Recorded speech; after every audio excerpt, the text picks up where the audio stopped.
This is lab 5, motion of a falling slinky. So for this lab, we had to use tracker to observe the motion of a stretched slinky from static equilibrium, and then use GlowScript to create a computational model, and then compare the two graphs.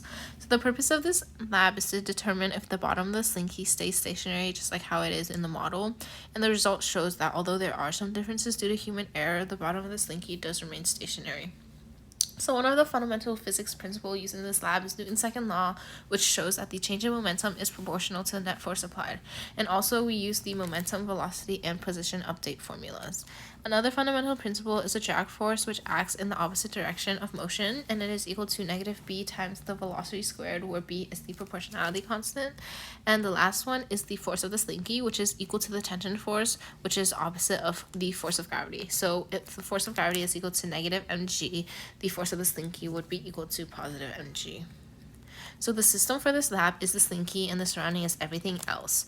And so the mass of the slinky is 0.175 kilograms, and the initial position is negative 1.54 times 10 to the negative 2 meters in the x direction, 7.68 times 10 to the negative 3 meters in the y direction, and the initial velocity is 0. So this is what I did with tracker. So the blue marker was first used to calibrate the video, which was set to the height of Derek, which is 1.75 meters. And then the origin was moved to the bottom of the slinky. And then the position of the bottom of the slinky was recorded at each time frame. And then you can see on the right middle side, the y position of the y position versus the time graph is plotted. And this is the predicted model. So this is the initial conditions of the model, which is the same as the initial conditions used to set from the observed model.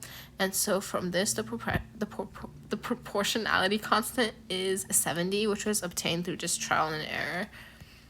And this is the first while loop. So this is the force of gravity, which is negative mg times j hat, and then the slinky or tension force, which is the opposite of the force of gravity.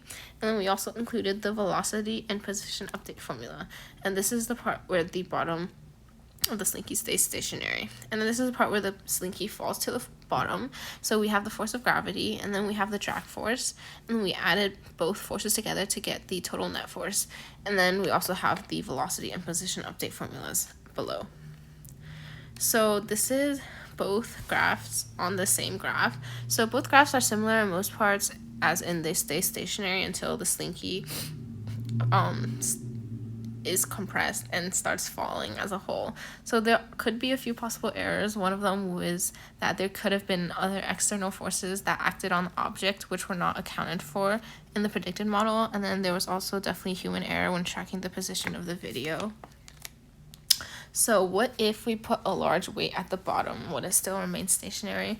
So that depends on the length or the spring constant, because if either of them are large, then the weight will remain stationary, because the tension force will then equal to the gravitational force.